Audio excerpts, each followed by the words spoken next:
ಶಶಿ ಮೊಗದ ಕುಸಿ ನಡುವ ದಿಸೆ ದೆಸೆಗೆ ಪ್ರಸರಿಸುವ ಬೆಸೆ ಬೆಸೆದು ನಸು ನಗುವ ಹೊಸ ಬಗೆಯ ಜಸೆವಳದ ಬಿಸು ಹೆಸೆವ ಪಾದರಿಯ ಮಾದರಿಯ ಮಲ್ಲಿಕೆಯ ಸಲ್ಲಿಕೆಯ ಪಾಟಣದ ಘಾಟಿಸುವ ಜಾತಿಯನ್ನು ಘಾಟಿಸುವ ಏಳಿಗೆಯ ಮೂದಲಿಪ ತಾವರೆಯ ನಾವರಿಪ ಕುಂದವನ್ನು ಕಂದಿಸುವ ಇಂದುವನ್ನು ನಿಂದಿಸುವ ಮಾಲತಿಯ ನೇವಳಿಪ ಕೂಗಳನ್ನು ಜೋವಳಿಪ ಚೆಲ್ಲುವಿಕೆ ಗೆಲ್ಲುವಿಕೆ ಮೂಜಗದ ಸೋಜಿಗದ ಸೊಬಗಿದುವೆ ವಿಗಡಿಸಿದ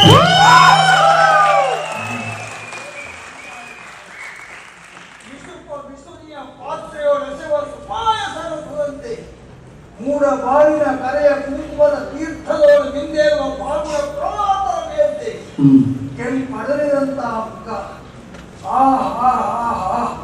ನನ್ನನ್ನೇ ನಾನು ಮರೆಯುತ್ತಾ ಇದ್ದೇನೆ. ಮಾತ್ರ ಅಲ್ಲ, ನನ್ನ ಪಂಚೇಂದ್ರಿಯಗಳು ಅವಳತ್ತ ಧಾವಿಸುತ್ತಾ ಇವೆ.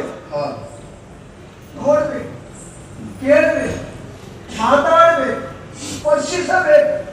ಪಂಚೇಂದ್ರಿಯಗಳಿಗೆ ಯಾವೆಲ್ಲ ಅನುಭವ ಬೇಕೋ ಆ ಎಲ್ಲ ಅನುಭವಕ್ಕೆ ಪೂರಕವಾದಂತಹ ಪುಷ್ಟಿಯನ್ನು ಕೊಡುವಂತಹ ಸಾಮರ್ಥ್ಯ ಇವಳಲ್ಲೇ ಉಂಟು ಎನ್ನುವುದು ಅರ್ಥವ.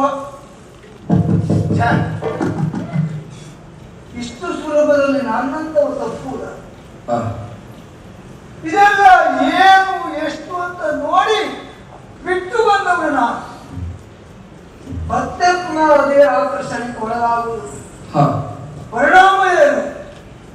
ನನ್ನ ತಪಸ್ಸಿನ ನಷ್ಟ ಅಲ್ಲದೆ ಬೇರೆ ಯಾವ ಪ್ರಾಪ್ತಿಯೂ ಇಲ್ಲ.